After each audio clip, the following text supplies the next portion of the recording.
Bom dia, senhoras e senhores, e obrigada por aguardarem. Sejam bem-vindos à videoconferência da Odontoprev para discussão de resultados referente ao quarto trimestre e ano de 2024. Meu nome é Estela Hung, gerente de RI, e estarão comigo hoje, senhores Elsen Carvalho, diretor-presidente, e José Roberto Pacheco, diretor financeiro e de Relações com Investidores da Odontoprev. Essa videoconferência está sendo gravada e transmitida também pela internet. O link pode ser acessado no site de RI da companhia, em ri.odontoprev.com.br, onde se encontra disponível a respectiva apresentação. Essa videoconferência possui tradução simultânea.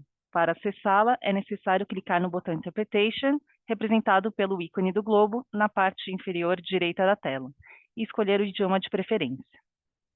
Em seguida, iniciaremos a sessão de perguntas e respostas, na qual, para entrar na fila, deve ser incluído seu nome e empresa via ícone Q&A na parte inferior da tela. As perguntas serão respondidas em ordem e, ao ser anunciado, uma solicitação para ativar seu microfone aparecerá na tela. Orientamos que as perguntas sejam feitas todas de uma única vez.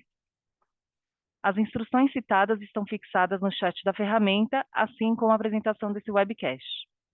Antes de prosseguir, gostaríamos de esclarecer que eventuais declarações que possam ser feitas durante essa videoconferência relativas às perspectivas de negócios da Odontoprev, projeções, metas operacionais e financeiras, constituem-se em crenças e premissas da administração da companhia, bem como informações atualmente disponíveis para a Odontoprev.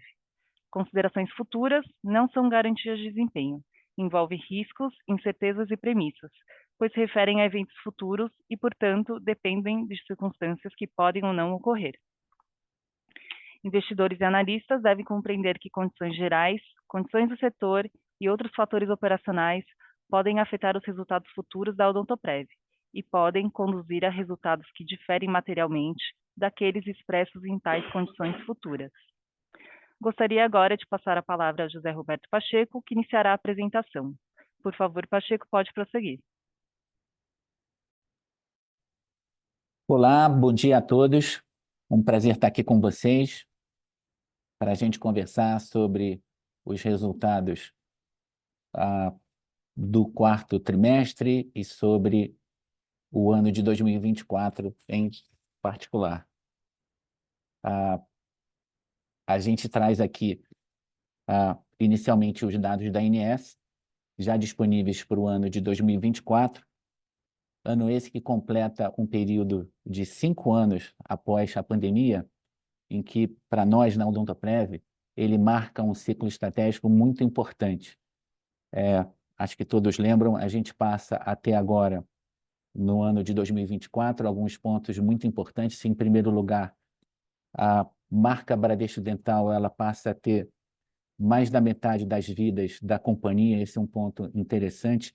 Isso faz com que o ticket médio da companhia se eleve, isso faz com que a sinistralidade da companhia tenha apresentado, agora pelo 5º ano consecutivo, como a gente vai ver ao longo da apresentação, um padrão diferente e mais eficiente do que o anterior.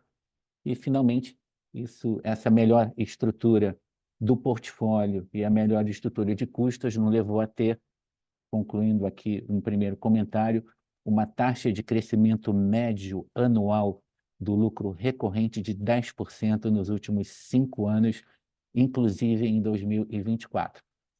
Mas vamos explorar aqui os dados da ANS, eles mostram um crescimento importante na década dos planos dentais. Mais de 14 milhões de brasileiros se uniram aos planos odontológicos. O setor ele quintuplica de tamanho em relação aos 7 milhões de beneficiários na época ali da abertura de capital em 2006. Por outro lado, a gente vê o setor de planos médicos hospitalares atingindo ali 52 milhões de beneficiários, um patamar razoavelmente semelhante ao observado lá atrás, no ano de 2014. Vai sim dizer, a penetração dos planos dentais ainda é muito modesta, de 17% da população brasileira, portanto, com um potencial de crescimento bastante expressivo, não só pela baixa penetração, mas também pelo baixo ticket do benefício dental. Bom, passando para o nosso próximo slide, a gente mostra alguns dos principais players no setor de odontologia no Brasil. A receita da companhia é de 2,3 bilhões de reais.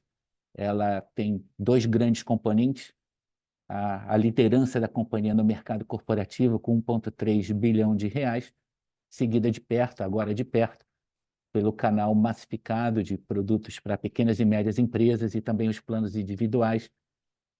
Esses são os dois maiores portfólios de planos odontológicos do Brasil. Notem ali que os competidores, nenhum deles chegou ao primeiro bilhão de reais em receita, e alguns com ticket bastante inferior aí com a média de mercado. Bom, o nosso próximo slide, a gente demonstra talvez o que tenha mais chamado a atenção.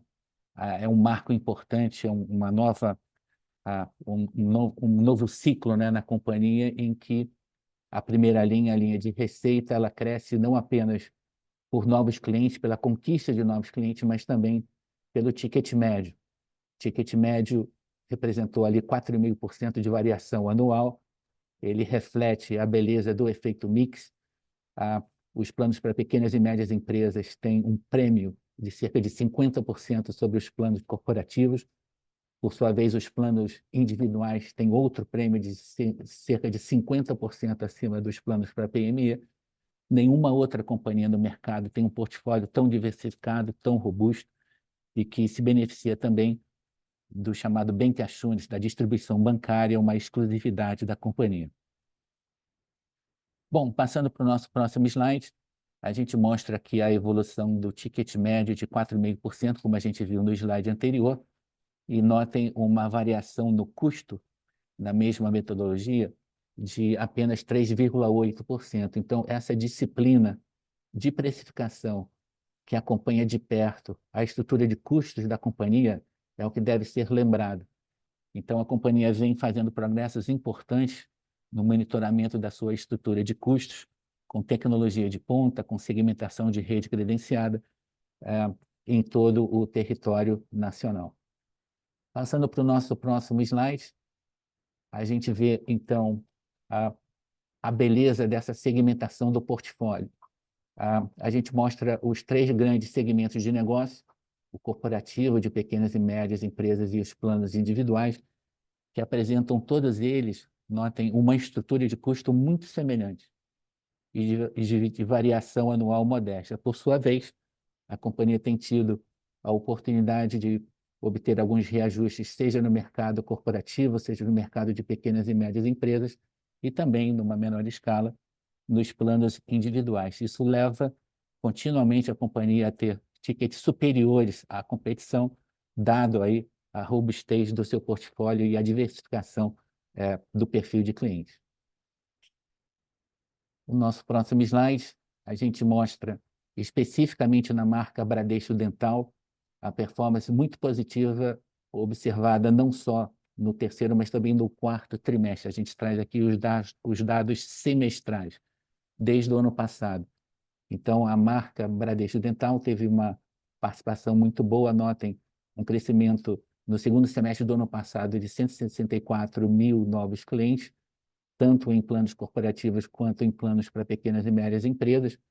Os planos para pequenas e médias empresas na marca Bradesco Dental tiveram 82 mil novos clientes agora na segunda metade de 2024, e também os clientes corporativos ali, cerca de 164 mil novas vidas, né? Então, essa performance de 246 mil novos clientes é a melhor da história. A gente está muito feliz por esse resultado comercial agora na segunda metade do ano, que é historicamente o período em que a companhia mais cresce. Existe sim sazonalidade comercial, sazonalidade de crescimento.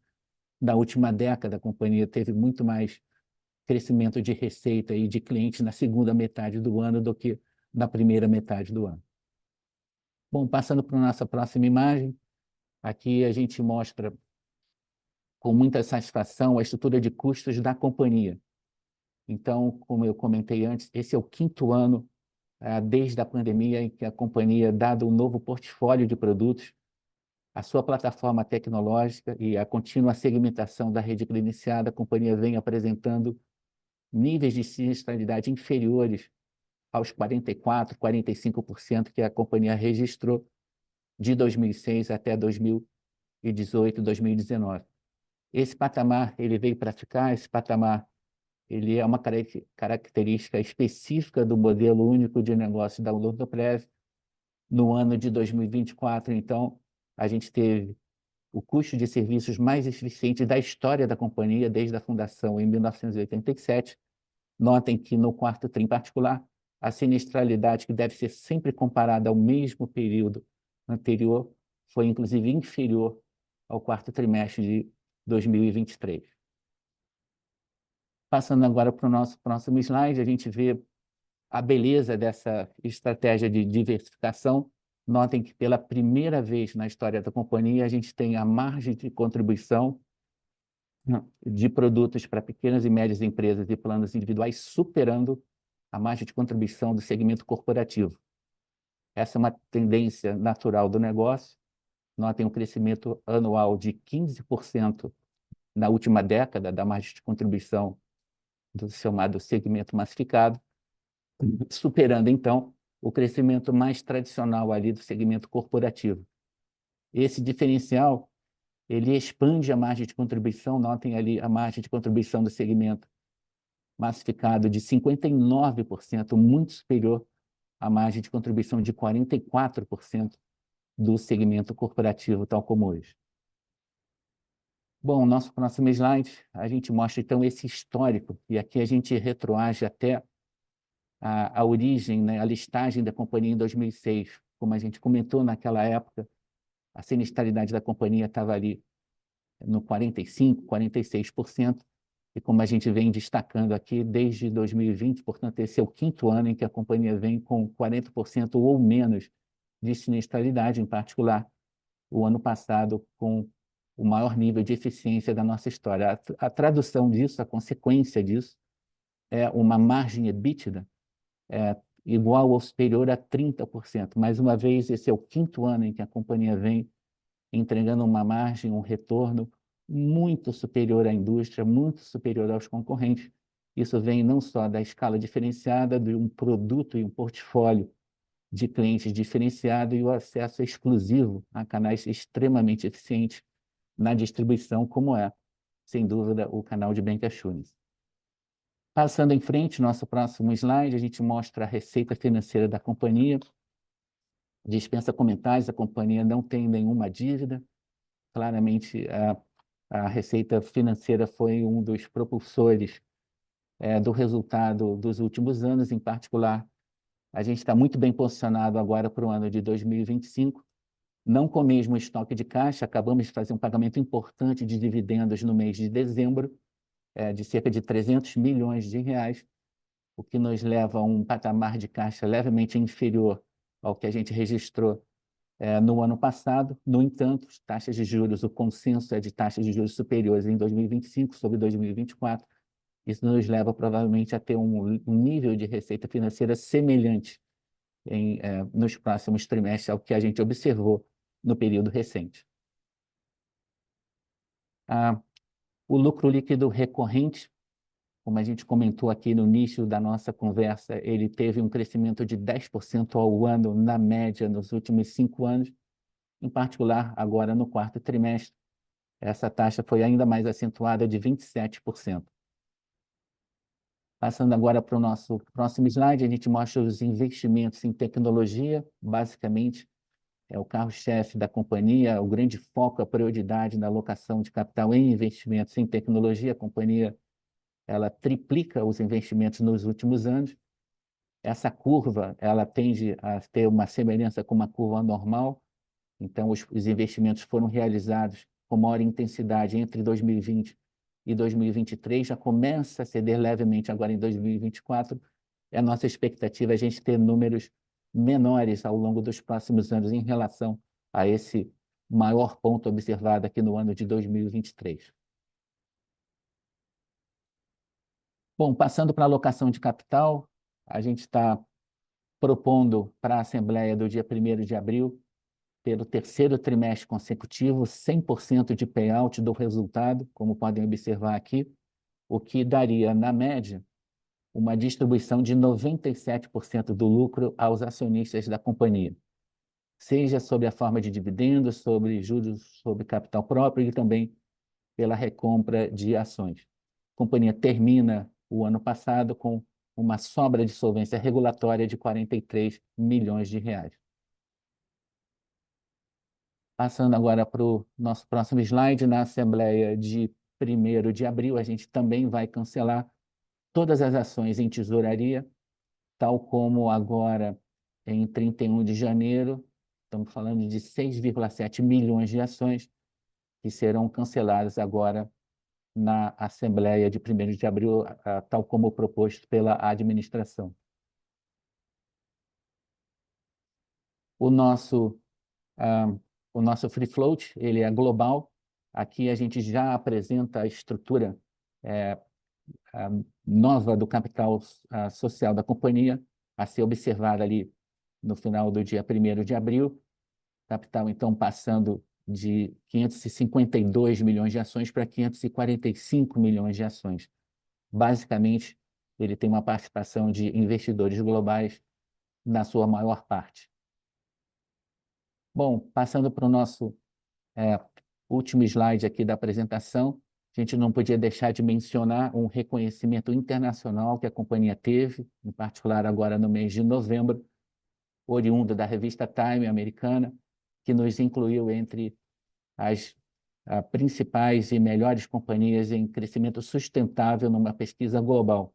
A gente ficou muito orgulhoso desse reconhecimento, não poderíamos deixar de estar trazendo aqui para vocês. Bom, essas eram as nossas considerações iniciais. Muito obrigado pela participação de todos. A gente passa agora para a sessão de perguntas e respostas. Obrigado a todos. Agora iniciaremos a sessão de perguntas e respostas. Lembrando que para incluir seu nome na fila, basta clicar no ícone Q&A na parte inferior da tela, incluindo seu nome e empresa. Ao ouvir seu nome, uma solicitação para ativar seu microfone aparecerá na tela. Orientamos que as perguntas sejam feitas todas de uma única vez. Nossa primeira pergunta vem do senhor Eduardo Rezende, do Banco UBS. Eduardo, pode prosseguir.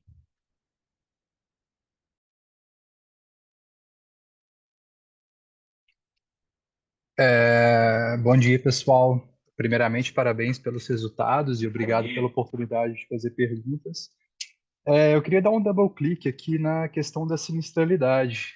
Gostaria de entender a dinâmica aí do trimestre, com a sinistralidade voltando para níveis mais próximos dos históricos, apesar de uma certa melhora ali ano contra ano, mas ainda assim abaixo do que a gente viu no trimestre passado.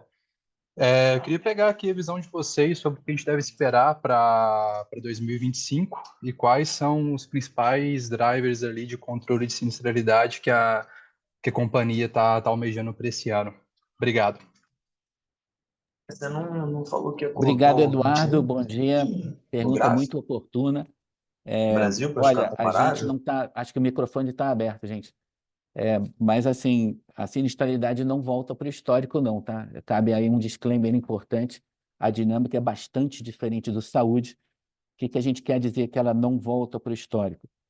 Ela é melhor do que o histórico. Como a gente procurou demonstrar ali, são 5 anos já num novo ciclo de produtos, num novo ciclo de tecnologia e gestão de controle. Os processos antifraude estão cada vez mais sofisticados e robustos. A companhia tem um processo de segmentação de rede credenciada contínuo. Então, assim, não há a menor hipótese da companhia ter uma sinistralidade naquele padrão anterior. A gente mostrou o slide aqui de 44, 45. A gente está indo, Eduardo, para o 5º ano ali a 40% ou menos de sinistralidade. Em particular, 2024 foi o ano de sinistralidade mais eficiente da história da companhia, né? Então, assim, esse é um claríssimo diferencial. Ele tem, como a gente comentou aqui, diversos componentes. E o principal suporte é o efeito mix, né? Produtos como os massificados para pequenas empresas e planos individuais, ambos têm uma sinistralidade inferior a 30%, ao passo que os planos corporativos, esses sim, têm historicamente uma sinistralidade acima de 50%. Então, essa melhora contínua no portfólio da companhia, trazendo produtos de maior ticket e mantendo a mesma estrutura de custos de atendimento, tem feito matematicamente, né, a companhia a apresentar um custo de serviços nesses últimos 5 anos bastante mais eficiente do que o histórico. Esse é um claríssimo diferencial. Ele vem, não é, nesse ciclo de inovação, ele vem nesse ciclo de novos produtos.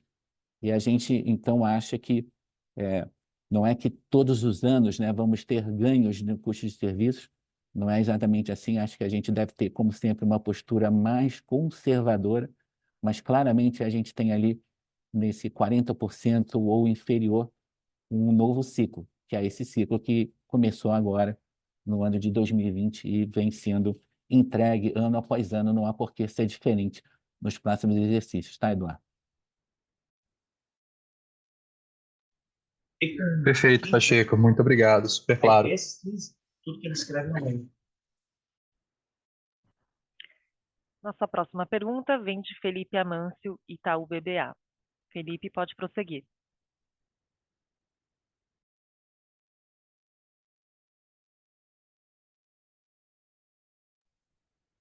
Opa, bom dia, pessoal. São duas perguntas aqui do meu lado. A primeira é sobre a sinistralidade também. Que a gente notou aqui no último trimestre, né, no terceiro TRI, uma sinistralidade que ela foi muito boa, né, por conta de um menor custo aqui por beneficiário. E apesar dessa sazonalidade ela ser melhor no quarto TRI, esse custo por beneficiário voltou a crescer nesse trimestre. Eu queria só tentar entender se vocês têm alguma visão do que pode ter levado, né, a essa performance diferente do que a gente está acostumado de custo ou de frequência entre esses dois trimestres, por favor. E a minha outra pergunta é sobre o corporativo. A gente notou aqui no corporativo uma performance boa de beneficiários e também de ticket, né?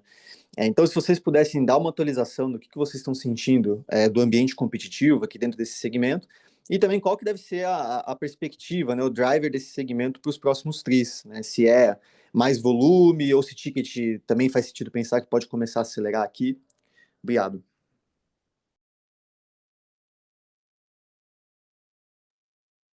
Bom dia, Felipe. Deixa eu começar pelo final da tua pergunta, que é falando dos segmentos, e você falou do segmento corporativo, né? E perspectivas, né? O segmento corporativo, ele é um segmento que ele tem uma dinâmica competitiva muito forte, né? A gente, quando fala da estratégia de crescimento da companhia, especialmente em vidas, a gente sempre fala, né, das dinâmicas diferentes dos segmentos. O corporativo mais penetrado, e, portanto, mais maduro. O PME, uma enorme oportunidade de crescimento que a gente vem aproveitando através da nossa estratégia de bancassurance. E o PF, que é um canal que tem um tema cultural do comportamento ainda do beneficiário. Então, é um canal que a gente consegue fazer muita venda, mas tem um crescimento de carteira mais modesto, né?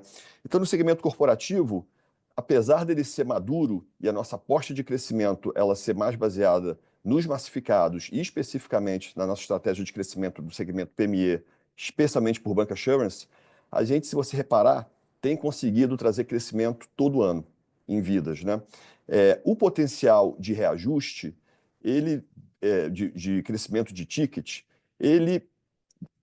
a grande parte da receita que vem do segmento, ele tem a ver com o estoque de vidas que a gente tem. É o maior estoque de vidas da companhia por segmento, são quase 6,5 milhões de vidas do segmento empresarial, né, o corporativo. E é um segmento com sinistro que, ainda que seja o mais alto dos 3 segmentos, é equilibrado. É um sinistro aí que, como o Pacheco até comentou, chega perto ali de 50%. Então, o que você tem de reajuste para passar para o cliente na verdade, a correção inflacionária, né? Então, a dinâmica que a gente tem de crescimento de ticket nesse segmento é de um crescimento ali que acompanha a inflação, mantém valor. A venda, ela tem um volume, a nova vida que vem via venda, ela tem um volume muito menor em relação ao estoque, que são quase 6,5 milhões de vidas, né? Nesse você tem então uma competição grande, mas ainda assim a gente tem notado uma precificação mais racional dos nossos concorrentes. Então, a gente vê uma dinâmica repetindo um padrão que a gente tem. É um segmento de competição dura, mas é um jogo que a gente sabe jogar e a gente vai seguir crescendo ano após ano. Falar de trimestre é um pouco mais perigoso, porque como você tem grandes contratos, às vezes ou o ganho de um grande contrato ou a perda de um grande contrato pode ter um impacto específico no trimestre que você está falando. Mas quando a gente olha uma janela um pouco mais extensa ali de 12 meses, a gente acredita que vai seguir a tendência que a gente tem, crescendo em vidas e com ticket estável ali, conseguindo repassar algo próximo da inflação do período. Tá? Eu vou só comentar, Felipe, a questão que você trouxe da sinistralidade, né? Então, assim, um ponto importante, a sinistralidade, idealmente, a gente deve sempre comparar ano a ano, né? Trimestre contra o mesmo trimestre do ano anterior. Por quê? Porque existe uma sazonalidade importante. Só lembrando, no primeiro trimestre que a gente está agora, a frequência é menor, as pessoas estão de férias, a sinistralidade cai, a margem EBITDA expande. Então, isso acontece há 20 anos, desde que a companhia está listada. Então, assim, a gente jamais compara a sinistralidade com o trimestre anterior, né? Senão seria fácil aqui estar falando para vocês que a sinistralidade cai no trimestre que vem. É óbvio que isso acontece porque é o verão. Então, assim, não tem grandes novidades. O fato concreto é que a gente teve em 2024 a mais eficiente sinistralidade da história da companhia. Em particular, no quarto trimestre do ano passado, a gente teve uma sinistralidade inferior ao quarto trimestre de 2023. O que aconteceu no terceiro trimestre, lembrando aí do nosso call do trimestre passado? Foi um ponto fora da curva. A gente não estimulou ninguém a estar fazendo projeção com os dados do terceiro trimestre, que foram atípicos, bastante fora do normal. O terceiro trimestre normalmente tem uma sinistralidade muito parecida com a do segundo trimestre. Ambos a gente tem uma frequência normalmente superior à do primeiro e do quarto trimestre. Então, esse aspecto sazonal, tá, gente, é muito importante na análise do negócio. Então, só para lembrar aqui, a gente leu aí diversas comparações, sinistralidade do terceiro com o quarto, tem pouco ou nada a ver. O importante é a comparação anual, o importante é a comparação ano a ano, né? Isso é que realmente a gente aqui na companhia presta mais atenção, tá bom, gente? Perfeito, pessoal. Obrigado pelas respostas. Nossa próxima pergunta vem de Leandro Bastos, Citi. Leandro, pode prosseguir. Bom dia, Elsen Pacheco, obrigado. São duas perguntas. A primeira, acho que pegando carona nesse comentário aqui que o Elsen acabou de falar do comercial no corporativo, se puder também falar um pouquinho de como que a gente pode pensar a parte de precificação para os canais massificados, né, que a gente viu nesse TRI, talvez o grande destaque tenha sido uma aceleração do ticket, mas o custo por vida ainda é muito controlado, né? Então, assim, meio que pegar um termômetro, se a inércia de 25 deve seguir um pouco com esse gap aí de ticket subindo e o custo bem controlado para os canais corporativos especificamente. Essa é a primeira pergunta. E a segunda, se puderem falar um pouquinho da despesa comercial, que acho que deu uma acelerada aqui no trimestre, se foi alguma coisa específica, se vocês acham que carrega para frente. É isso. Obrigado. Bom dia, Leandro. Vou começar aqui pela parte do mais comercial, né? A gente acredita que a gente tem uma estratégia comercial aqui na companhia que o segmento empresarial, ele é o nosso maior estoque de vidas, ele é o viés de origem histórico da companhia, um grande legado que a gente tem, mas no segmento mais desenvolvido já, mais penetrado, mais maduro, com uma competição de ticket mais intensa.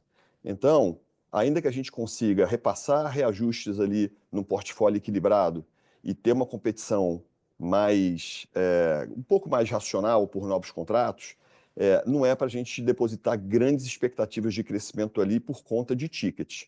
Tem mais a ver com a nossa capacidade de defender a carteira e trazer novas vidas para o portfólio e aumentar o volume de negócios no segmento, né? Então, se você olhar, a gente todo ano cresce em vidas, apesar dessa disputa muito forte, mas o crescimento de vidas tem um componente muito importante no aumento da receita do segmento e tem um componente que ajuda também, que é o quanto a gente consegue passar de reajuste, lembrando que é um segmento de sinistro equilibrado. Então, diferente, por exemplo, do saúde, que tem uma sinistralidade muito maior e requer um reajuste além da inflação, também técnico, no nosso, a gente reajusta mais a inflação, né? O PME, esse é o oceano azul que a gente tem pela frente, é um mercado subpenetrado, ele tem um benefício igual ao benefício, ele tem um aspecto positivo semelhante ao aspecto positivo do empresarial, que é o quê? A empresa é uma compradora natural do benefício, né? A diferença é que o mercado não é penetrado, não é maduro, é um mercado com ainda muito espaço para você avançar. E a gente tem uma possibilidade de avançar nesse segmento que os concorrentes não têm, que é o quê? A capilaridade necessária para chegar nessas pequenas empresas que estão espalhadas por aí, né? Nossos concorrentes atuam muito com base no canal corretor. E o canal corretor, ele não tem a capilaridade necessária para chegar nas empresinhas que estão espalhadas por aí, que o banco tem, porque o banco já se relaciona com essas empresas. O canal bancário já está lá fazendo conta corrente, prestando outros serviços financeiros, e a gente consegue chegar. Portanto, a melhor maneira de aproveitar essa oportunidade não tem a ver com você subir o ticket agressivamente nesse momento. Tem mais a ver com alcançar clientes que ainda não têm o plano e que você tem a possibilidade de chegar neles que outros não têm. Portanto, também a nossa estratégia, ainda que a gente possa ter crescimento de ticket no segmento massificado, especificamente no PME, a gente espera aumentar a receita de segmento muito mais por volume e não por uma mudança agressiva de ticket. Essa dinâmica que a gente enxerga aqui.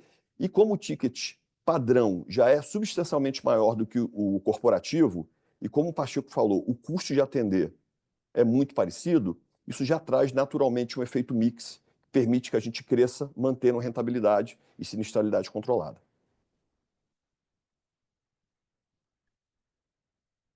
Ô, Leandro, eu vou comentar sobre uma outra métrica que você bem chamou a atenção, que é o SG&A, tá?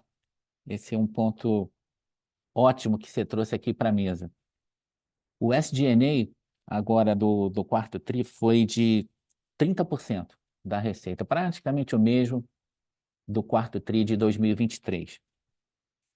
No entanto, a gente teve em 2024 um aumento. O SG&A sai ali de 26% da receita no ano fechado para 27%.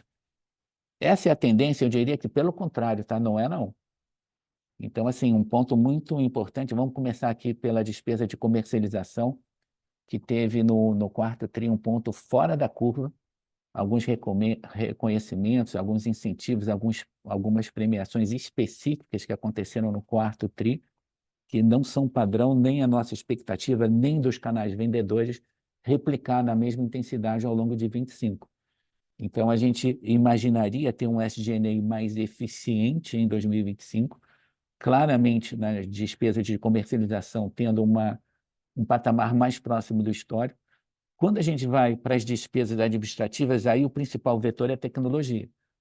A gente já comentou isso em encontros anteriores, o número de robôs na companhia cresce aceleradamente, os processos digitais são cada vez mais corriqueiros e presentes em todos os fluxos de negócio, de modo que a gente tem uma visão de upside risk, né, de mais eficiência na estrutura de despesas da companhia nos próximos anos, tanto do lado administrativo quanto do lado das despesas de comercialização. Tá? Isso é importante para que fique aí no radar de todos. A gente teve mais uma vez no quarto TRI e no ano de 2024 uma dinâmica que muito provavelmente ela não se repete e tende a ser mais eficiente daqui para frente, tá bom, gente?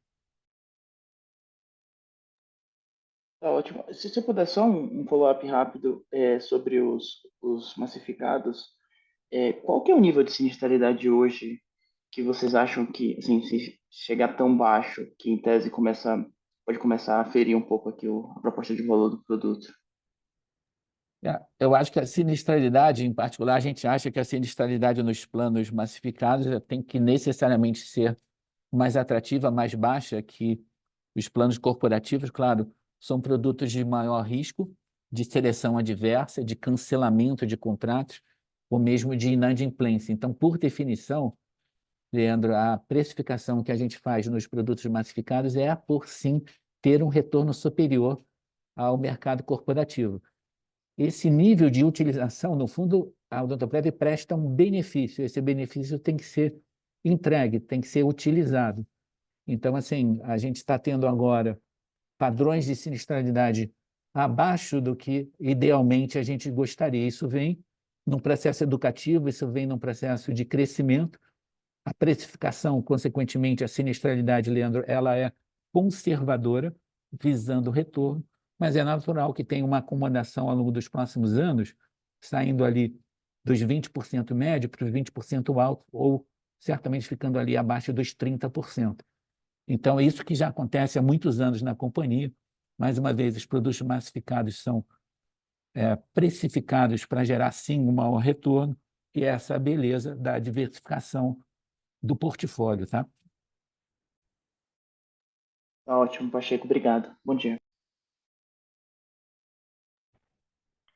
Nossa próxima pergunta vem de Joseph Giordano, JP Morgan. Joseph, pode prosseguir.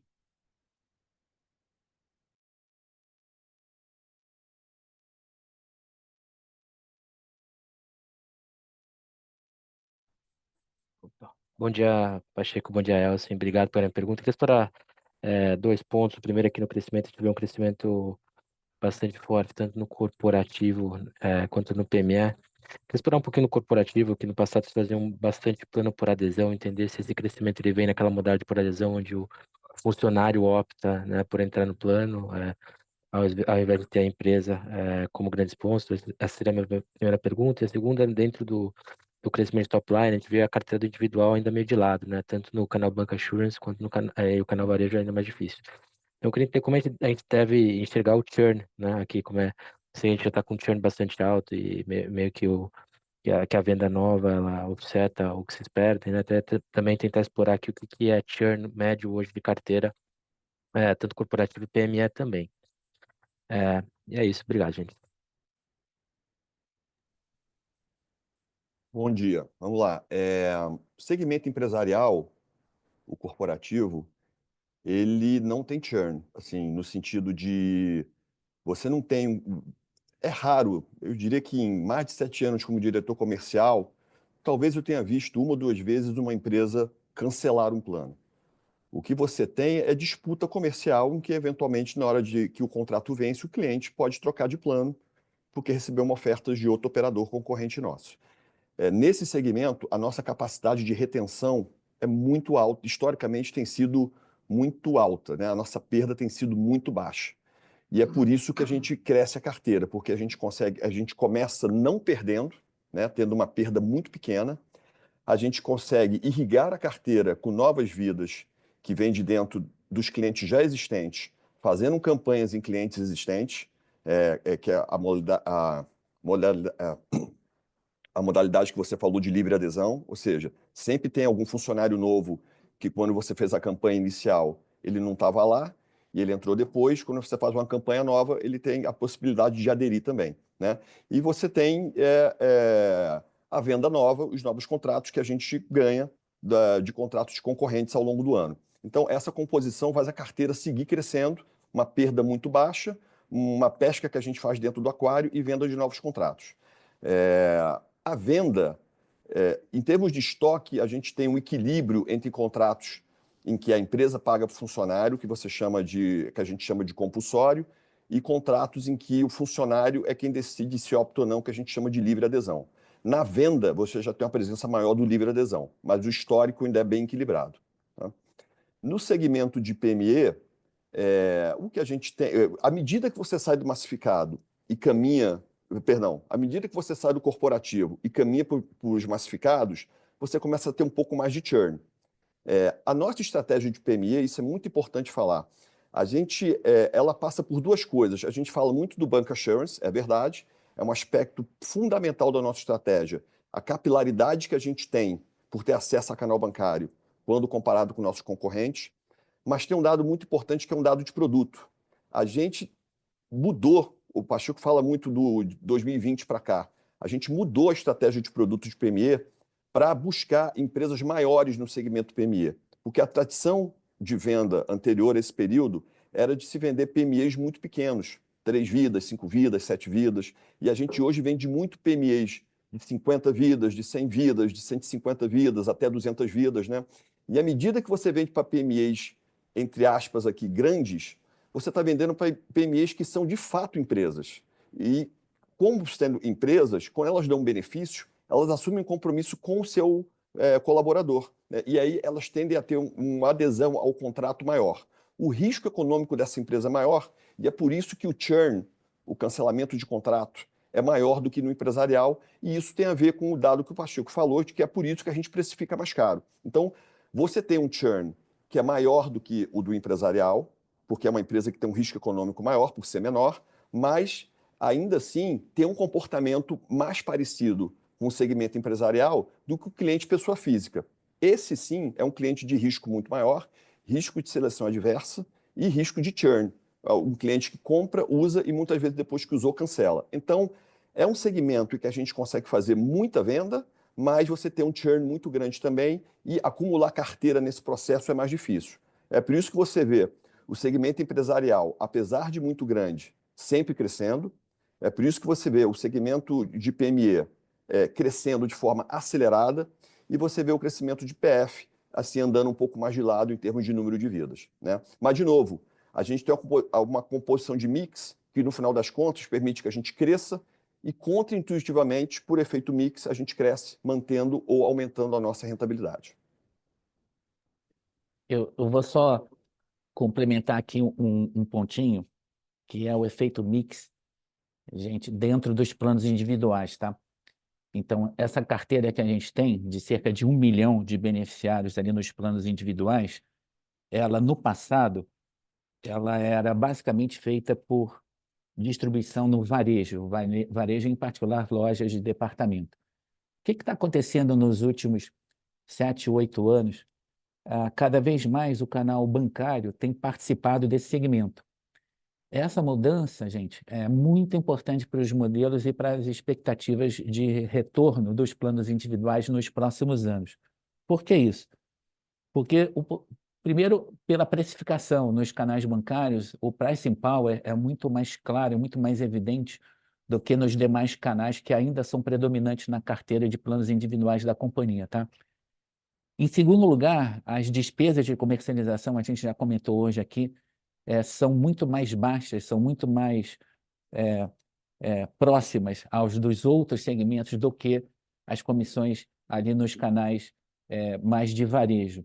Então, esse efeito mix dentro dos planos individuais, ou seja, a bancarização dos planos individuais, ela eleva o ticket, ela diminui a despesa de comercialização e, por último, ela traz um net present value, um valor presente e um duration de relacionamento muito superior aos padrões históricos ali dos planos individuais que a gente havia registrado. Então, assim, é verdade que há um churn alto, é verdade que o número de beneficiários nos planos individuais tem se mantido basicamente estável. No entanto, o retorno à margem que a companhia tem observado é muito superior no período recente do que era anos lá atrás. A gente fica muito otimista com a dinâmica dos planos individuais para os próximos anos, porque é muito natural que haja aí uma contínua, não abertura de novos canais de distribuição, em particular também dentro de todo o sistema bancário que a companhia tem acesso exclusivo. Então, esse é um ponto importante aqui da gente estar dividindo com vocês, tá bom? Ok, Joe? Obrigado. Obrigado.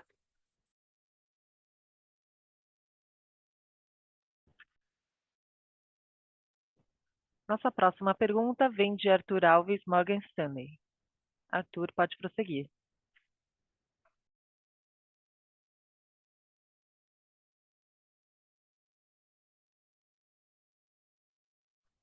Opa, bom dia, Pacheco, Elson, demais participantes, obrigado pelo espaço aqui.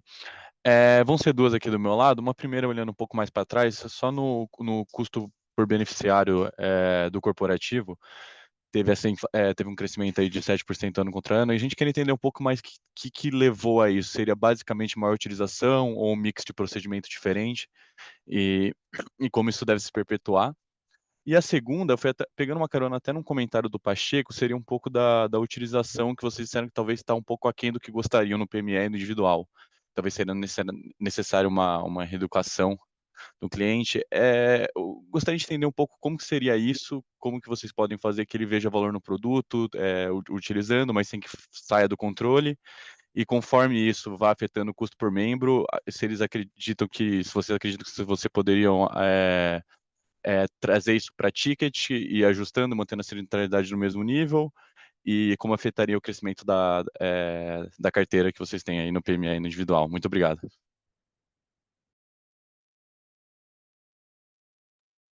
Oi, Arthur, obrigado aí pela pergunta. Vou começar aqui fazendo comentários sobre a maior utilização, em particular no corporativo. Vocês viram isso, né?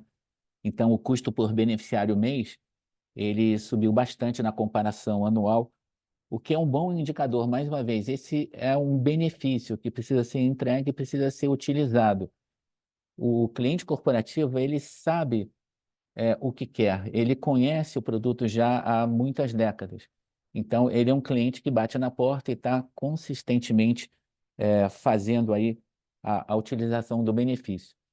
É interessante que quando a gente compara com o mercado massificado, a situação é totalmente diferente. Como você bem colocou, Arthur, é um processo educativo. A pequena empresa muitas vezes nunca teve o benefício dental, está passando a ter agora. Então, ela está conhecendo o produto, ela tem um perfil de frequência diferente, por isso a gente vem observando, né, esses números que a gente vem não é, demonstrando por segmento de negócio, trimestre após trimestre. Você bem coloca a questão dos planos individuais, tá? A utilização dos planos individuais, com o processo educativo ao longo do tempo, tende a subir, o que é muito bom para o negócio. A gente ainda não chegou lá. Os dados da Agência Nacional de Saúde mostram, inclusive, que o segmento de planos individuais na odontologia tem perdido tamanho, não é? Algumas companhias estão perdendo o número de vidas, nós inclusive.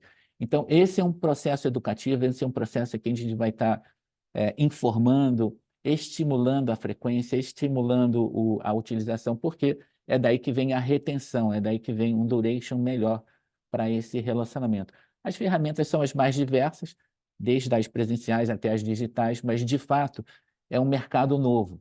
Vale dizer, o mercado endereçável de pequenas empresas e de planos individuais é muito superior em tamanho ao tradicional mercado corporativo, mas dá um trabalho enorme de ampliar a fronteira dos planos dentais e, de novo, a Odontoprev vem sendo pioneira nesse processo educativo, nesse processo de expansão. É isso, não é fácil, é um trabalho contínuo, mas você bem lembrou, é um trabalho educativo muito importante. Elson, não sei se tem alguma cor para... Eu acho que é isso mesmo, né? A gente, como você falou, né? O cliente empresarial já está acostumado e os clientes massificados, a nossa venda de PME especificamente é muito para cliente novo, como o Pacheco falou. Tem menos briga com o concorrente, que tem, obviamente, através do canal corretor, mas muito chegando via canal bancário em clientes que não tinham plano antes. Então, tem um tempo de aprendizado, de conhecimento do produto, que na verdade não é um produto, como o Pacheco bem fala, é um serviço, né? Então, a gente acredita sim, e a gente trabalha isso no pós-venda com régua de relacionamento, para informar, estimular, e porque a gente tem índices de satisfação muito elevados de quem usa, né? Então, é mais um trabalho de educação que o Pacheco falou, que os efeitos vão vir ao longo do tempo, com certeza.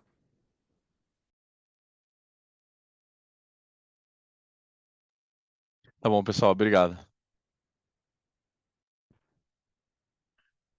Nossa próxima pergunta vem de Gustavo Tício, Merrill Lynch. Gustavo, pode prosseguir.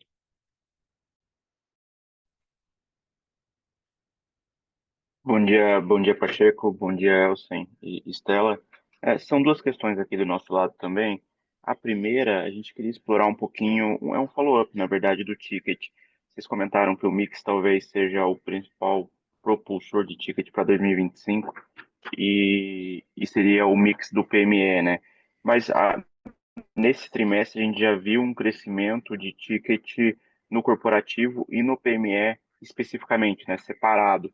E aí queria entender se seria esses também algumas das vias de crescimento de ticket, não só do mix, mas também de incremento.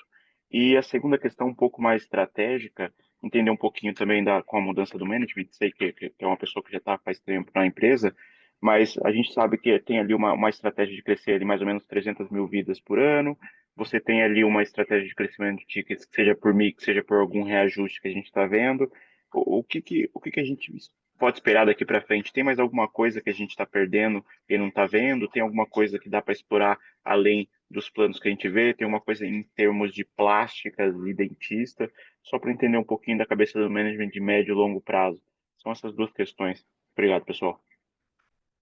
Ô, Gustavo, eu vou começar aqui pela dinâmica do ticket. Não é só o efeito mix, não, tá?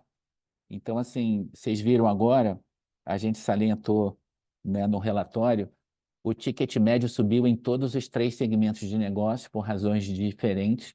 Então, essa maior frequência no corporativo, ela patrocinou um reconhecimento pelos clientes que naturalmente, né, concederam algum reajuste, um reajuste positivo aí nos contratos corporativos. Número 2, nos contratos PME, o reajuste é por pool, então a gente tem ali uma capacidade talvez mais previsível, né, de ter um ticket superior aos períodos anteriores. E, finalmente, nos planos individuais, vale chamar a atenção a vocês, como a carteira está mudando de perfil, alguns portfólios de menor ticket estão sendo substituídos por portfólios de maior ticket. Isso também dá aí uma visibilidade interessante para os próximos anos, inclusive nos planos individuais, como a gente já procurou chamar a atenção aqui. Então, a visão é de tickets positivos, tá? Acompanhando a linha de custos nos 3 segmentos de negócio e visando sempre uma precificação conservadora para a gente estar gerando ali retornos bastante diferenciados. Tá bom, Gustavo? Assim, não é só o mix, não, mas cada segmento de negócio tendo ali uma capacidade interessante de trazer aí tickets de modo a manter aí retornos bem interessantes para todo o grupo. Eu vou passar aqui para o Elsen, por favor, a questão que você traz também.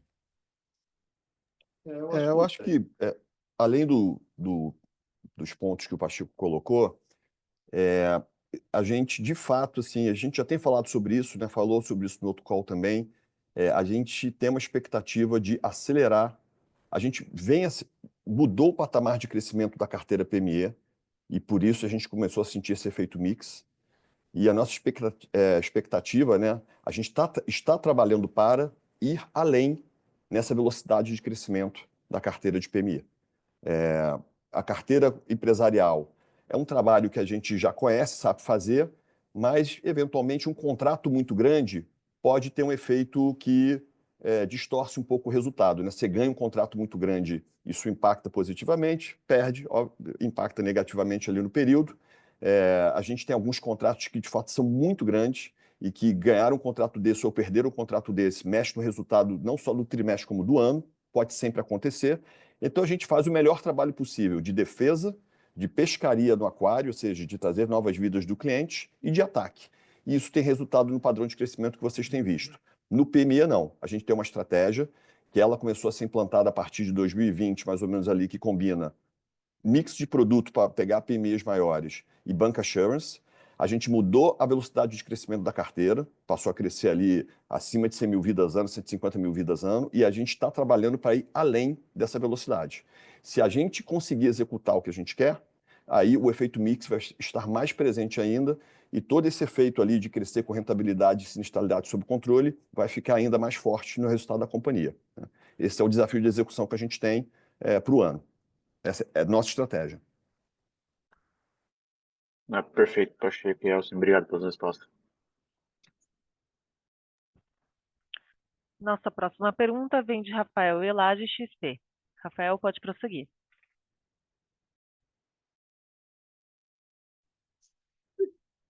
Bom dia. Obrigado por terem pego as nossas perguntas. São duas também do nosso lado. A primeira é com relação ao nível de PDD. Enfim, numa medida anual ali, a gente viu um perfil mais ou menos flat, mas, querendo ou não, uma piora no quarto Q versus ano contra ano. Eu queria entender, primeiro de tudo, o que se dá, né, essa variação, né, digamos assim, e também como a gente deveria observar essa linha ao longo de 2025, tá? Essa seria uma primeira pergunta, considerando o efeito mix, etc. E uma segunda é mais pontual, é mais com relação ao fluxo de caixa operacional. A gente acabou vendo uma deterioração ali, se você acaba comparando na perspectiva também ano contra ano, algo ali mais próximo do capital de giro, talvez tenha sido o efeito. Se vocês puderem nos dar melhor detalhamento do que ocorreu ali, etc., eu acho que pode ser interessante também. Obrigado. Oi, Rafael. Então, 2 pontos fora do padrão, agora no quarto tri. Começar pelo PDD. A companhia vem, ano após ano, melhorando aquele padrão histórico lá atrás, de PDD de 4%, de 5%, e hoje a gente está ali no intervalo entre 2% e 2,5%. Como é que a gente deve modelar isso? O que se pode esperar do PDD da companhia? Olha, a palavra-chave aí é a bancarização, né? Com a maior bancarização nas carteiras, o nível de entendimento de risco de crédito tem crescido, né? Então, a crescente bancarização da companhia nos últimos anos tem como mais um benefício a questão de um PDD mais baixo. Então, assim, eu acho que é um call razoavelmente previsível da gente ter ganhos contínuos de PDD no tempo em função de uma maior presença de clientes bancarizados, especialmente ali nos produtos massificados, tá? Então, bom ponto esse que você traz.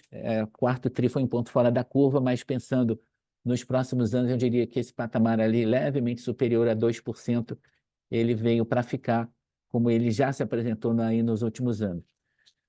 O outro ponto que você traz, que é a questão do fluxo de caixa, a explicação é muito semelhante. Mais uma vez, fluxo de caixa previsível é um dos diferenciais do modelo de negócio Odontoprev. A gente não tem nenhuma demanda por capital de giro, muito pelo contrário.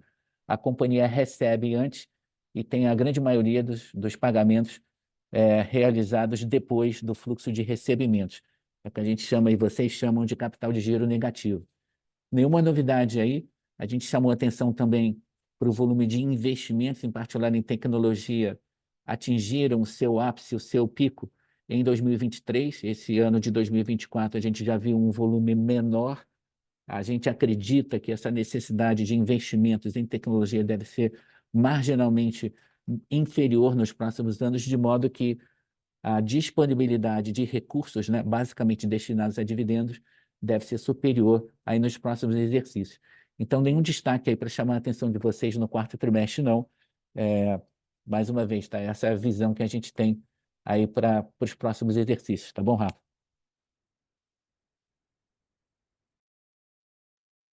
Super claro, pessoal. Obrigado.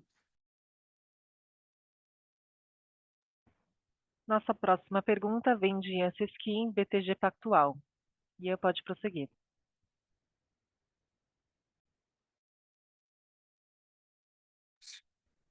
Bom dia, Elsen. Bom dia, Pacheco. São duas perguntas do meu lado. A primeira pergunta é sobre PMS. Queria entender sobre a perspectiva de crescimento, né, no mercado PME para o ano, apesar dos desafios macro. Em outras palavras, se há espaço para a continuidade dessa agenda de crescimento junto ao canal bancário, mesmo em um cenário talvez mais restritivo, né? E a segunda pergunta é mais para passar uma atualização mesmo sobre cenário competitivo, tendo em vista a continuidade de crescimento elevado da companhia aí ao longo desse último semestre. É isso, pessoal. Bom dia. A tua pergunta é pertinente, né? Porque quando a gente fala de uma visão de economia para o ano mais desafiadora, né? E fala de pequena e média empresa que tem uma condição econômica mais frágil e o risco maior, de fato, né? A gente falando que vai crescer muito nesse segmento torna a sua pergunta aqui pertinente. O contraponto que eu faria é o seguinte: o segmento é muito subpenetrado, a nossa penetração dele é muito baixa. A nossa penetração na base de clientes PME Bradesco é muito baixa, então o espaço para crescer é muito grande. E tem uma coisa que joga muito a nosso favor, que é o seguinte: o plano odontológico como benefício, ele tem um ticket baixo e ele entrega muito serviço quando comparado a esse ticket. É muito fácil numa proposta de valor, você diante de um funcionário de uma empresa ou diante até de um potencial comprador pessoa física, você pegar um lápis, fazer uma conta na hora e mostrar o seguinte: olha, é muito mais fácil, mais barato, mais vantajoso você pagar por mês do que pagar por vez. É só mostrar quanto é uma consulta e se a consulta achar algum problema para resolver, quanto aquilo custaria e comparar com um ticket mensal que é muito baixo. E quando você tem alguém tocando uma empresa pequena, que tem mais desafio econômico, uma condição financeira mais frágil, para ele é muito difícil dar um benefício mais caro como plano de saúde. Mas um plano odontológico ele pode dar.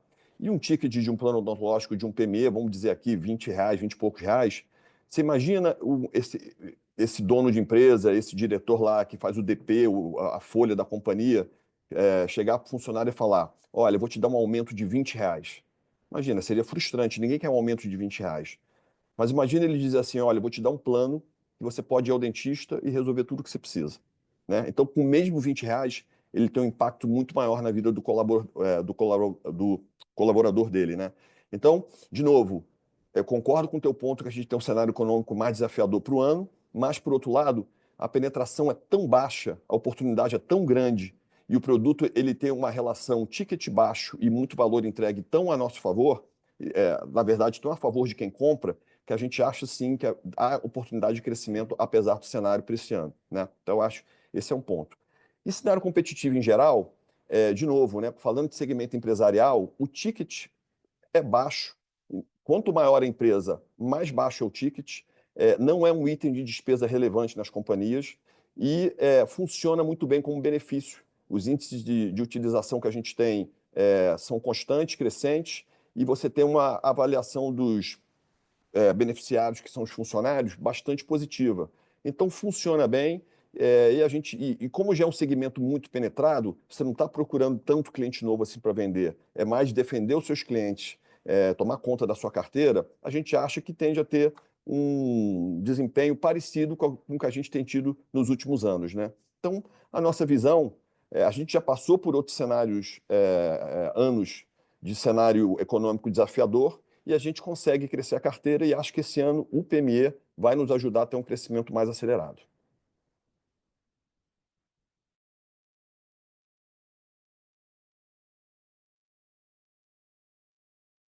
Perfeito, obrigado. Nossa próxima pergunta vem de Caio Moscardini, Santander. Caio, pode prosseguir. Oi, pessoal, bom dia. Duas perguntas aqui do meu lado. Primeira sobre custos, né? Quando a gente olha a quebra, em específico, materiais odontológicos, a gente percebe que agora no quarto tri isso praticamente dobrou versus do ano passado. Então, queria entender com vocês se vocês estão percebendo alguma inflação mais alta aqui em termos de materiais odontológicos. E do lado de CAPEX, né, o que vocês estão projetando para CAPEX agora em 2025? A gente viu uma leve redução nominal 24 versus 23, então queria confirmar se isso continua acontecendo agora em 25 também. Muito obrigado. Ô, Caio, bom dia. Então, bons pontos esses que você está trazendo. Lembrando, a gente tem nos materiais, né, dentro do grupo de custo de serviços, um diferencial Odontoprev no relacionamento com a rede, tá?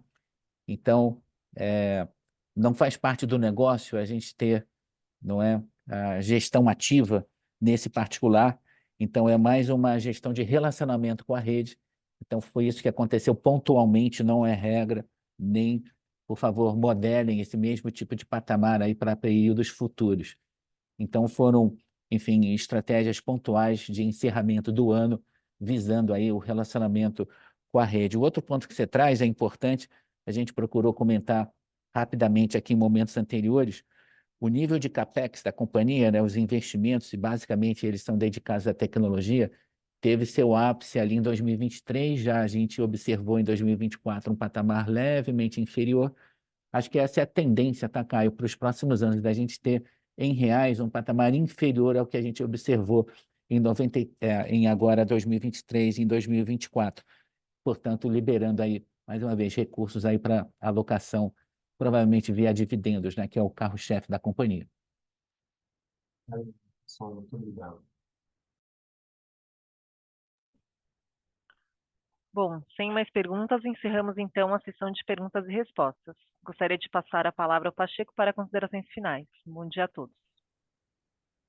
Bom, obrigado a todos por mais um evento. A gente termina aqui 2024 e vamos para frente e bastante otimistas aí com 2025. Um ótimo dia a todos. Um abraço.